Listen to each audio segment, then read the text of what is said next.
Assalamualaikum warahmatullahi wabarakatuh. Perkenalkan, nama saya Melva Rozalinda dengan NIM 217.100 Prodi Sastra Indonesia. Di sini saya akan mempresentasikan materi tentang interferensi dan integrasi untuk memenuhi UAS Sosiolinguistik. Baiklah, yang pertama yang akan saya bahas yaitu interferensi. Hakikat interferensi bahasa. Interferensi menurut Nababan tahun 1984 merupakan kekeliruan yang terjadi sebagai akibat terbawanya kebiasaan-kebiasaan ujaran bahasa ibu atau dialek ke dalam bahasa atau dialek kedua. Jadi dapat kita simpulkan interferensi bahasa merupakan suatu keadaan saat pengguna bahasa mengambil unsur atau fitur dari bahasa sumber, biasanya bahasa ibu atau bahasa yang lebih dikuasai untuk digunakan sebagai pelengkap atau pembantu dalam penggunaan bahasa kedua. B. Penyebab interferensi bahasa. Faktor-faktor penyebab interferensi bahasa sebagai berikut. A. Kedwibahasaan pelafal atau penutur bahasa. B. Tipisnya kesetiaan pelafal atau penutur bahasa penerima. C. Tidak cukupnya kosakata bahasa penerima. D. Hilangnya beberapa kosakata yang jarang digunakan. E. Kebutuhan persamaan kata sinonim. F. Prestise bahasa sumber dan gaya bahasa. G. Terbawa kebiasaan bahasa ibu. C. Bentuk interferensi bahasa. A. Ditinjau dari asal unsur serapan, terbagi atas dua, yaitu interferensi sekerabat dan interferensi bukan kerabat. B. Ditinjau dari arah unsur serapan, terbagi atas tiga. Yang pertama bahasa sumber, yang kedua unsur penyerap, tiga bahasa penerima. C. Ditinjau dari segi pelaku, terbagi atas dua, interferensi perlakuan yang terjadi pada pelaku bahasa perorangan, dan yang kedua interferensi perlakuan yang terjadi pada awal orang belajar bahasa asing. D. Ditinjau dari segi bidang, terbagi atas lima. Yang pertama interferensi yang terjadi pada tataran sistem bunyi, disebut juga dengan fonologi.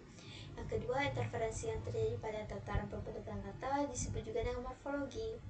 3. Interferensi yang terjadi pada tataran kalimat disebut dengan sintaksis. 4. Interferensi yang terjadi pada kosakata disebut dengan leksikon. 5. Interferensi yang terjadi pada tataran makna disebut juga dengan semantik. Menurut Jendra juga membagi interferensi tataran makna atau disebut dengan semantik sebagai berikut. Yang pertama, perluasan yang terjadi karena peminjaman konsep daya dan bahasa unsur bahasa sumber. Yang kedua, penambahan terjadi karena apabila muncul bentuk baru berdampingan dengan bentuk lama, namun bentuk baru bergeser dari makna semula.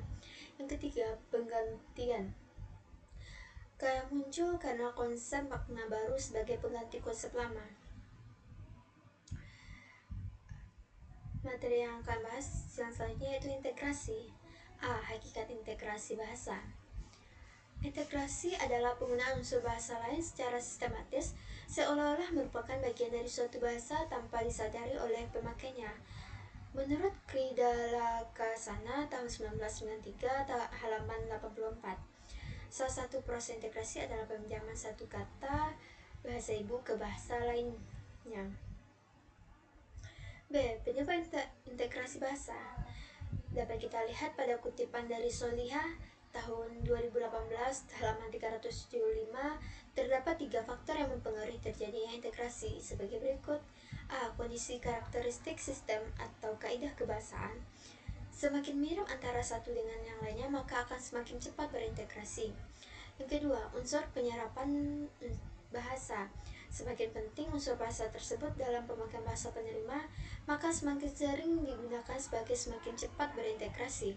C. Sikap bahasa pada penutur bahasa penerima, di mana terdapat kesetiaan, kebanggaan, dan kesadaran akan norma-norma bahasa.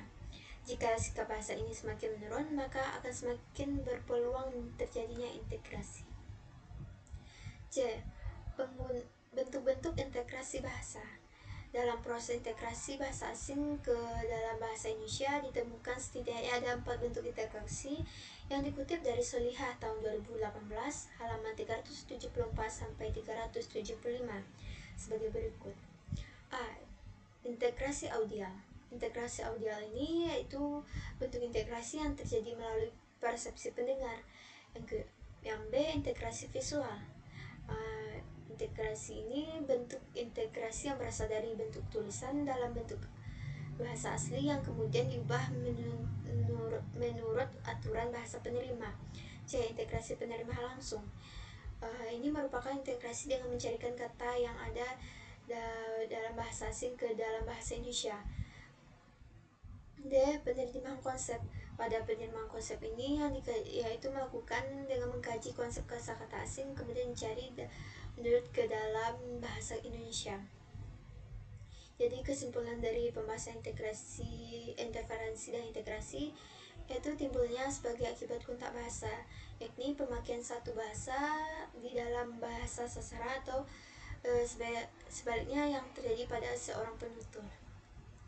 Sekian, terima kasih. Itulah hasil dari presentasi saya tentang materi interferensi dan integrasi. Jika ada kata yang salah atau penyampaian saya salah, saya mohon maaf. Saya akhiri dengan Assalamualaikum warahmatullahi wabarakatuh.